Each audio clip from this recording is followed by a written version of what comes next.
Students हम discuss करेंगे important news के बारे में। First news regarding the Bihar election के पर्सपेक्टिव से है।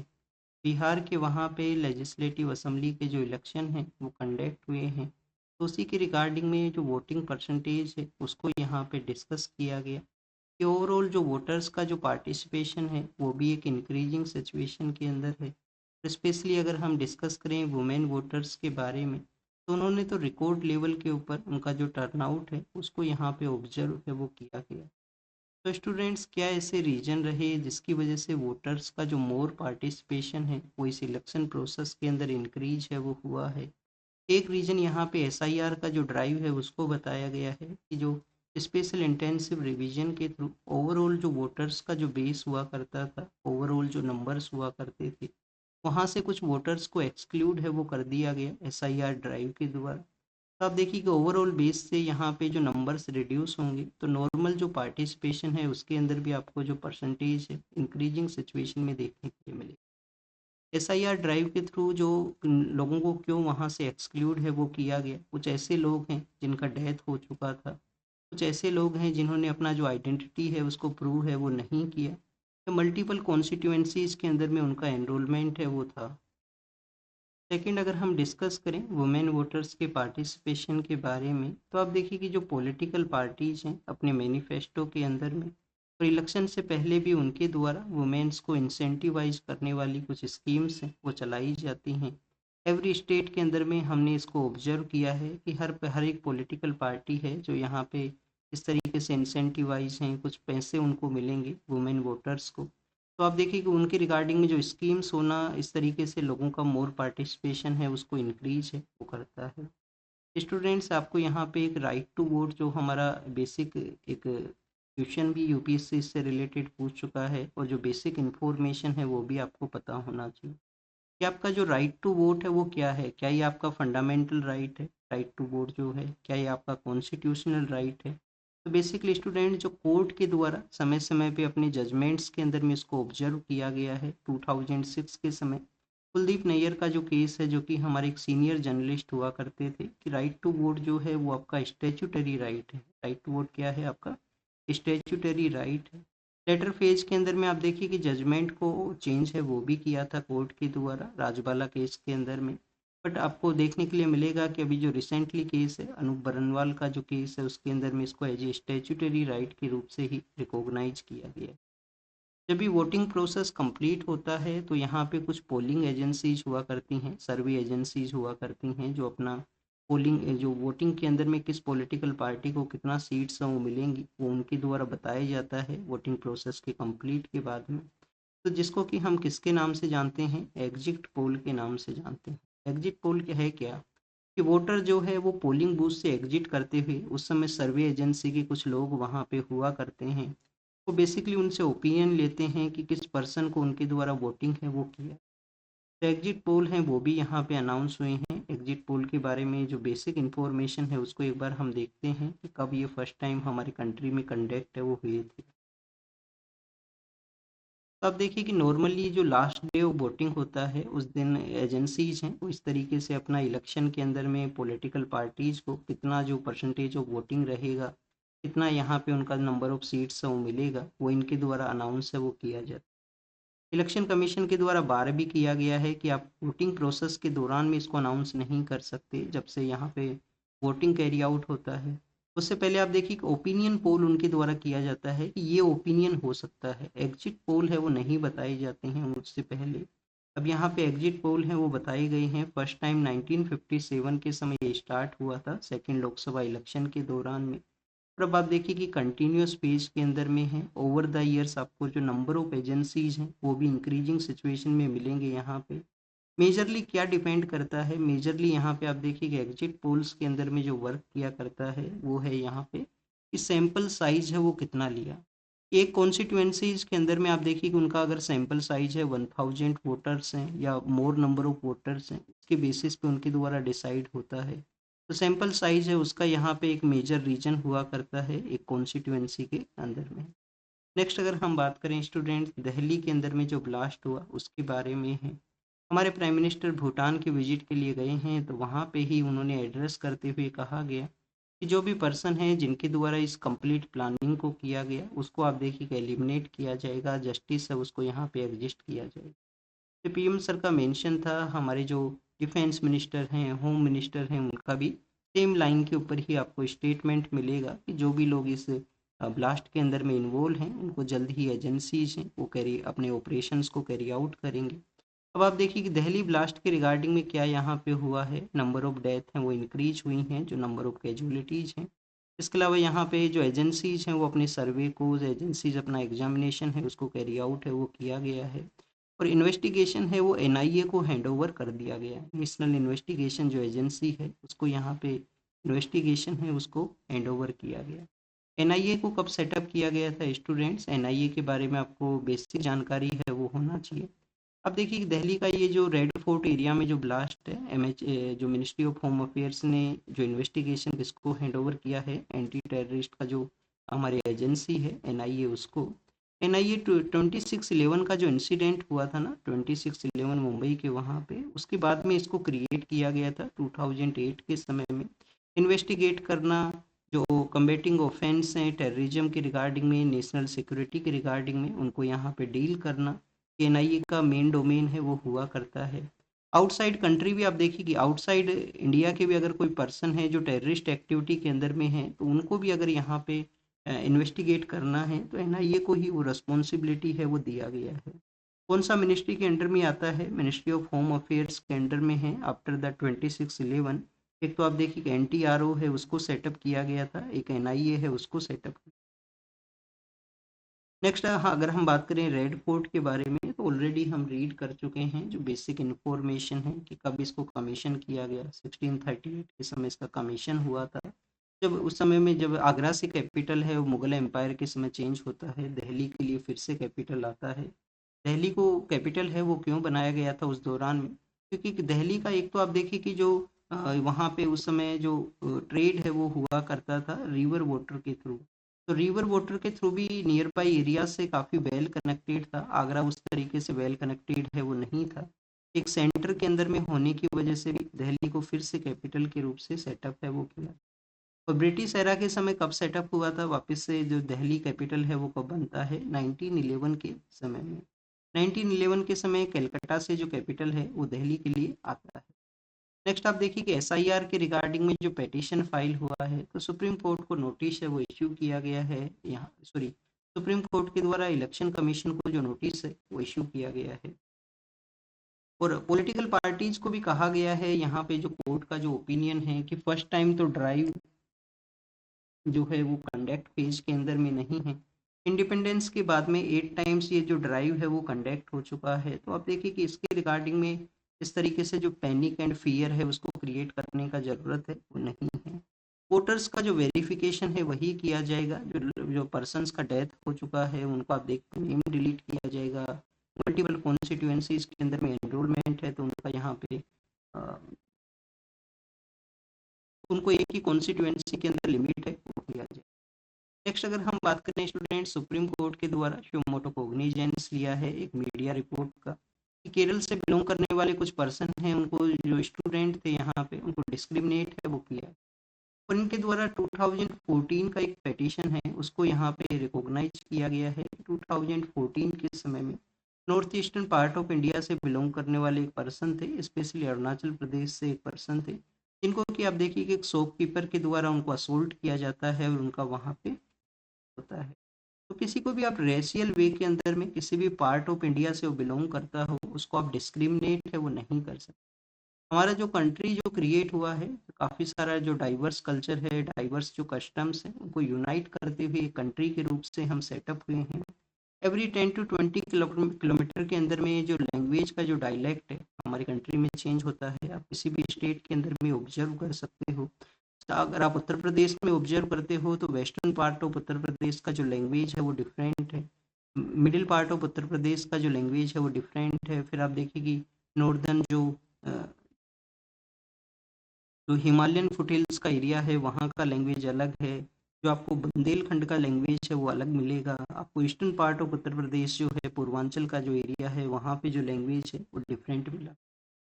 तो इस तरीके से बेसिकली स्टूडेंट्स हर एक स्टेट में है ये वेरिएशन। आप राजस्थान में भी कर सकते हो, हिमाचल में भी ऑब्जर्व कर सकते हो, इवन पंजाब में भी आप ऑब्जर्व है वो कर सकते हो। तो बेसिकली इस तरीके से हमारे यहाँ पे डाइवर्सिटी है उसको यूनाइट करते हुए हम एक कंट्री बने हैं। हमारा जो कंट्री का जो बेसिक फाउंडेशन है वो इसी डाइवर्सिटी के ऊपर में सेटअप है। तो आप किसी को इस तरीके से डिस्क्रिमिनेट है वो नहीं कर सकते। डिस्क्रिमिनेशन को जो प्रोहिबिशन करने के रिगार्डिंग हमारे कॉन्स्टिट्यूशन में जो आर्टिकल जो 15 है वो यहाँ पे बताता है। अब देखिए कि बाइपोल्स के बारे में हुआ, आर्टिकल 15 क्या बताता है। आर्टिकल 15 प्रोहिबिट करता है कि किसी भी पर्सन से आप डिस्क्रिमिनेट नहीं कर सकते हो किसके regarding any citizen on the sole ground of किस रिलीजन से वो बिलोंग करता है, किस रेस से वो बिलोंग करता है, कि उसका रिलीजन क्या है, उसका रेस क्या है, कास्ट क्या है, सेक्स क्या है या प्लेस ऑफ बर्थ है वो क्या है। तो इन ग्राउंड्स के ऊपर डिस्क्रिमिनेशन है वो नहीं किया जा सकता स्टेट के द्वारा यहाँ पे। सेकंड अगर हम बात करें स्टूडेंट्स यहाँ पे जो न्यूज़ है वो है बाईपोल के बारे में, कि बाईपोल का जो इलेक्शन है वो कंडक्ट हुआ है कुछ स्टेट्स के, वहाँ पे 7 स्टेट्स में कुछ सीट्स में वैकेंसी हुआ था, तो बाईपोल वहाँ पे कैरी आउट है वो किया गया है। पीसफुली जो बाईपोल इलेक्शंस है वो कंडक्ट हुए हैं। तो बाईपोल के बारे में एक बेसिक इंफॉर्मेशन है वो देखते हैं। हिंदी में इनको उपचुनाव है वो बोला करते हैं, उपचुनाव बोलते हैं हिंदी में इनको।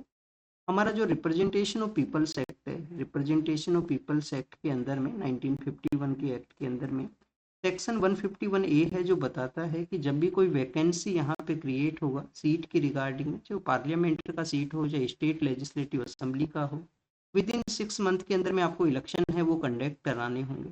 बट कभी कभी सेंट्रल गवर्नमेंट के कंसल्टेशन के साथ में इलेक्शन कमीशन इस 6 मंथ के समय को डिले भी कर सकता है, अगर वहाँ पे कंडीशंस उस तरीके का नहीं है, कंडीशंस उस तरीके का नहीं है कि इलेक्शन वहाँ पे कंडक्ट है वो किया जा सके।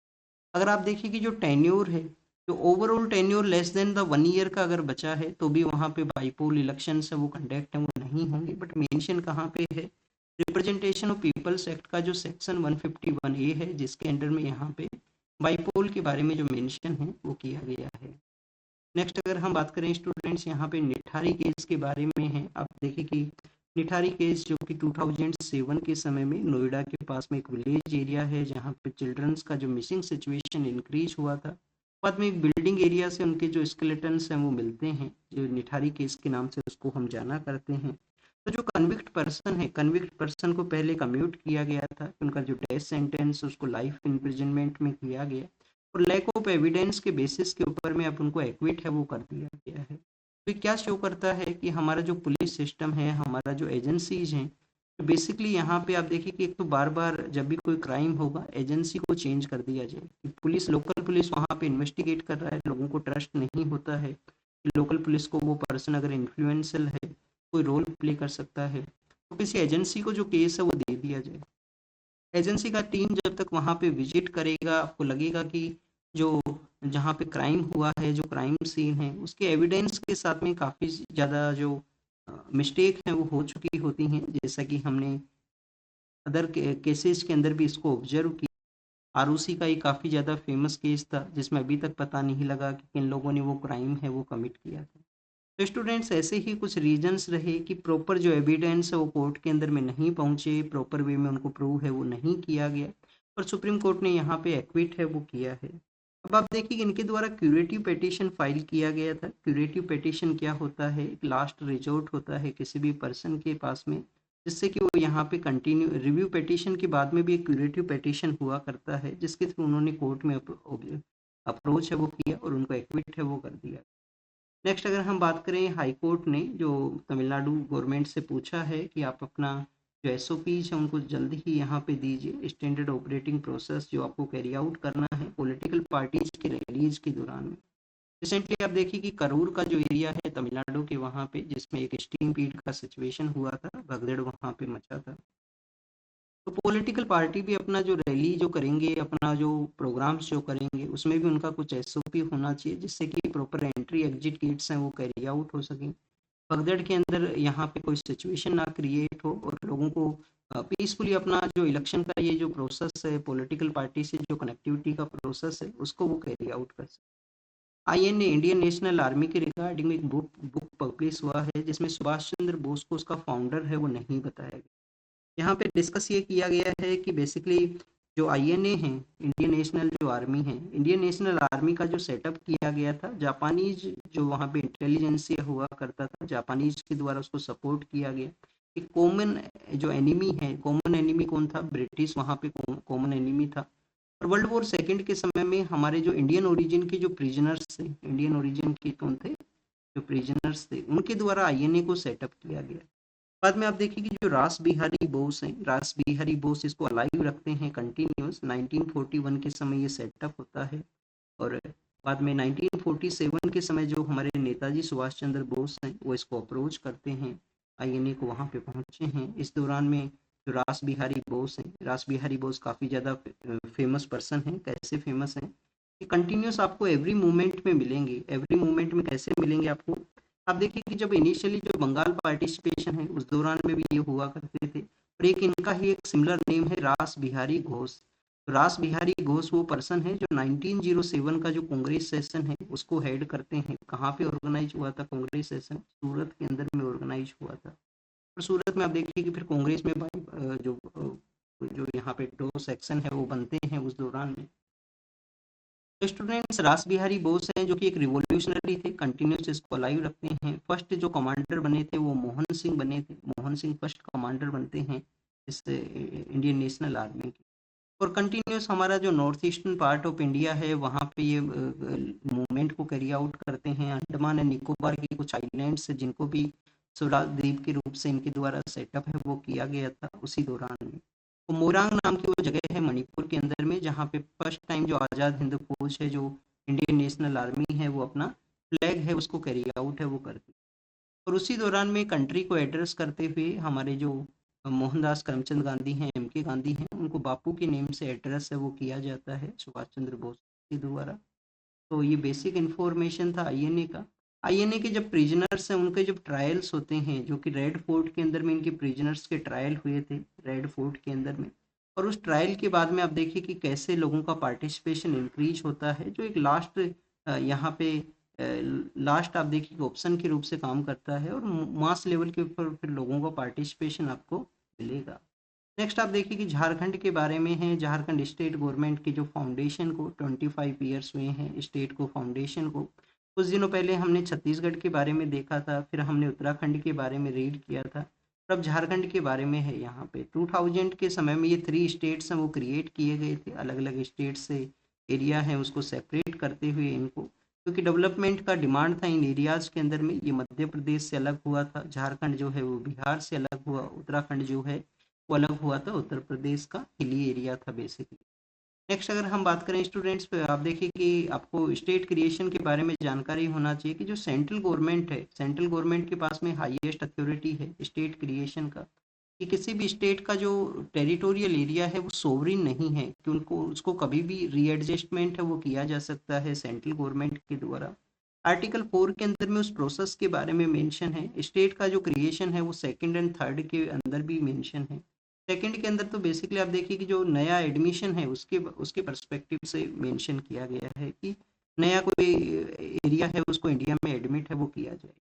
टेररिस्ट का जो वन काइंड ऑफ आप देखिए टेररिस्ट अटैक इसको हम कंसिडर कर सकते हैं, एक्ट ऑफ टेररिज्म है। रेड दिल्ली का जो रेड फोर्ट एरिया है, तो यहाँ पे हमारा जो काउंटर टेररिज्म का स्ट्रेटजी है वो बताया गया कि हमें किसी भी तरीके से जो डिस्क्रिमिनेशन है वो नहीं होना चाहिए। सोशल हार्मनी को अगर हम मेंटेन करेंगे तो लोग यहाँ पे एलिनिएट है वो फील नहीं करेंगे। इंटीग्रल वे के अंदर में ये हमारा काउंटर टेररिज्म का जो स्ट्रेटजी है वो होना चाहिए। यहाँ पे इनिशियली पार्ट में तो डिस्कस किया गया है अटैक जो ब्लास्ट के बारे में, एनआईए को हैंडओवर किया गया, यूएपी एक्ट है, एक्सप्लोजिव एक्ट है, उनको यहाँ पे इन्वोक किया गया है। बट काउंटर टेररिज्म का स्ट्रेटजी क्या होना चाहिए? इंटेलिजेंस हमारा वर्क को कैरी आउट करे, सिक्योरिटी एजेंसी वर्क को कैरी आउट करें, बट सोशल जो हार्मनी है उसको प्रमोट करने का ज़रूरत है, उसको यहाँ पे कंटिन्यूस यूज करने का ज़रूरत है। श्रीलंका और इंडिया का आप देखिए कि इंटरनेशनल जो मैरीटाइम बाउंड्री लाइन है, इंटरनेशनल मैरीटाइम बाउंड्री लाइन है, उसको एंट्री के एलिगेशंस लगाते हुए इंडियन ओरिजिन के जो फिशरमैन हैं उनको अरेस्ट कर लिया गया था श्रीलंका के वहाँ पे। फिर आप देखिए कि श्रीलंका के जो फिशरमैन हैं वो एलिगेशंस ये भी लगाते हैं कि इंडियन ओरिजिन के जो फिशरमैन हैं वो ट्रेवलर्स हैं उनको यूज करते हैं कि डीप यहाँ पे बॉटम जो फिशिंग है वो किया जाता है, ओवरऑल जो इकोलॉजी है उसको वो इम्पैक्ट करता है। तो इंडिया को कोशिश करना चाहिए कि हमारे फिशरमैन्स हैं जो इस प्रैक्टिस को यहाँ पे कम कर सकें, रिड्यूस कर सकें। नेक्स्ट अगर हम बात करें स्टूडेंट्स एमिशन के बारे में है, ओवरऑल हमारा जो एमिशन है वो इंक्रीजिंग सिचुएशन में है, बट अगर हम पर कैपिटा के रिगार्डिंग में रीड करें, क्योंकि तो आप देखिए कि हमारा पॉपुलेशन काफ़ी ज़्यादा है, पर कैपिटा जो वेस्टर्न पावर कंट्रीज हैं, जो वेस्ट पावर कंट्रीज हैं उनसे काफ़ी कम है। इवन ओवरऑल जो ग्लोबल वे के अंदर भी पर कैपिटा जो एमिशन का जो लेवल है उससे भी हमारा कम यहाँ पे आपको मिलेगा। बट आप देखिए कि ओवरऑल एमिशन हमारा इंक्रीज है वो हुआ है यूएस एंड चाइना के बाद में, थर्ड कंट्री हम बने हैं जिनका एमिशन लेवल यहाँ पे इंक्रीजिंग सिचुएशन में है। हमारे जो पावर जनरेशन के जो प्लांट्स हैं वो एक मेन रीजन है, कोल बेस्ड पावर जनरेशन होना हमारे कंट्री के अंदर में, फोसिल फ्यूल्स का यूज होना, वो कुछ यहाँ पे रीजन। कॉर्बेट आप देखिए कि जिम कॉर्बेट जो इंडिया का फर्स्ट यहाँ पे एक प्रोटेक्टेड एरिया है, नेशनल पार्क है, 1930 के समय सेटअप हुआ था, बाद में इसका नेम है वो जिम कॉर्बेट किया गया, पहले इसको माउंट हिली पार्क के नाम से जाना करते। वहीं पे ही ट्री फॉलिंग के रिगार्डिंग में सुप्रीम कोर्ट ने उत्तराखंड हाई कोर्ट का जो जजमेंट है जो प्रोसिक्यूशन को स्टे करता है उसके रिगार्डिंग में मेंशन किया गया है। तो कोर्ट्स के बारे में है, कोई हायर कोर्ट के द्वारा लोअर कोर्ट का जो डिसीजन है उसके बारे में यहाँ पे मेंशन किया। नेक्स्ट आप देखिए कि COP30 का जो मीटिंग है वो कहाँ पे ऑर्गेनाइज हुआ है, ब्राज़ील बेहलम के अंदर में। अभी 2015 में जो पेरिस का एग्रीमेंट साइन हुआ था उसके भी 10 ईयर्स हुए हैं, तो आर्किटेक्ट है उसको चेंज करने का ज़रूरत नहीं है, कंटिन्यूस यहाँ पे जो जो मीटिंग है वो कैरी आउट हो, कंटिन्यूस डेवलपिंग कंट्रीज को फंडिंग दिया जाए और कॉमन बट डिफरेंट रिस्पॉन्सिबिलिटी है उसको हमें अडोप्ट करने का ज़रूरत है। तो वेस्टर्न पावर यहाँ पे जो स्पीसीज को बचाने के लिए जो आइडियाज़ हैं वो इम्पोर्टेड नहीं होने चाहिए, हमारे खुद के आइडिया यहाँ पे होने चाहिए। ये सुप्रीम कोर्ट ने ऑब्जर्व किया कि किसी भी स्पीसीज को हम प्रोटेक्ट करते हैं तो वेस्टर्न पावर कुछ आइडियाज़ हैं उनको हम यूज किया करते हैं कि इस तरीके से इसको प्रोटेक्ट किया जाए। हमें हमारे इंडिजीनियस जो आइडियाज़ हैं उसको यूज करने का ज़रूरत है। ग्रेट इंडियन बस्टर्ड को यहाँ पे शो किया गया है, जो डेजर्ट नेशनल पार्क है वेस्टर्न पार्ट ऑफ राजस्थान के अंदर में, वहाँ पे इनका मैक्सिमम पॉपुलेशन मिला करता है। गोडावन के नाम से इनको जानते हैं, बट वहाँ पे आप देखिए कि विंड मिल्स का प्रेजेंस होना, जो ये आप देखिए कि सोलार के जो प्लांट लगाए जाते हैं उनका भी यहाँ पे इम्पैक्ट है वो होता है गोडाउन्स का जो पॉपुलेशन है उनके ऊपर में। गगनयान मिशन जो हमारा यहाँ पे आप देखिए कि ह्यूमन को जो सेंड किया जाएगा स्पेस के अंदर में, तो उसी के रिगार्डिंग में जो क्रू जो वहाँ पे जाने वाला है उसका जो पैरासूट का जो टेस्टिंग है वो किया गया है इसरो के द्वारा। क्या जो सभी प्लास्टिक हैं वो सेम होते हैं? आप देखिए कि प्लास्टिक एक अम्ब्रेला टर्म है, उसके जो पॉलीमर हैं उसका जो स्ट्रक्चर है उसके जो एडिटिव्स हैं उसके बेसिस पे आप देखिए कि डिसाइड होता है कि प्लास्टिक किस कैटेगरी के अंदर में है। कुछ ऐसे प्लास्टिक हैं जिनको आप रिसाइकिल कर सकते हो, सभी प्लास्टिक सेम नहीं होते हैं और सभी प्लास्टिक्स को आप रिसाइकिल है वो यहाँ पे नहीं कर सकते। नेक्स्ट अगर हम बात करें स्टूडेंट्स यूएस के शटडाउन के बारे में है, गवर्नमेंट का वहाँ पे जो शटडाउन है एग्जाम के लिए नहीं इम्पोर्टेंट है। जापानीज एक एक्टर हैं जिनका डेथ हुआ है, ये भी एग्जाम के लिए नहीं इम्पोर्टेंट है। मैक्सिमम आप जापान का जो आइलैंड्स हैं उनको देख लेना, वहाँ पे कुछ स्टेट्स हैं वो सिचुएटेड हैं। नेक्स्ट आप देखिए कि सीरिया के बारे में यहाँ पे मेंशन किया गया है कि सीरियन जो नेशनल म्यूजियम है वहाँ से थीव्स ने जो कुछ चुराया था जो उसको यहाँ पे मेंशन है वो किया। एग्जाम के लिए ये भी इम्पोर्टेंट नहीं है। और इराकीज हैं वो वोटिंग प्रोसेस के अंदर में पार्टिसिपेट किए हैं जिससे कि वहाँ पे इलेक्शन है वो टाइट सिक्योरिटी के थ्रू इलेक्शन है वो कैरी आउट हुए। पाकिस्तान के इस्लामाबाद के अंदर में बॉम्बिंग हुआ। इसके अलावा स्टूडेंट जो सीरिया के जो लीडर हैं उनके साथ में यूएस के प्रेसिडेंट ने डिस्कशन किया। अभी यूएस आप देखिए कि सीरिया के इस लीडर को बैन जो टेररिस्ट का जो टाइटल है वो दिया गया था, टैग है वो दिया गया था, उस तरीके से ये ban. This is all the information related to the today's newspaper. आप इसको रीड कीजिए, रिवाइज कीजिए, जो भी इंफॉर्मेशन आपको मिला है उसको नोट डाउन कीजिए। Thank you students, thank you very much.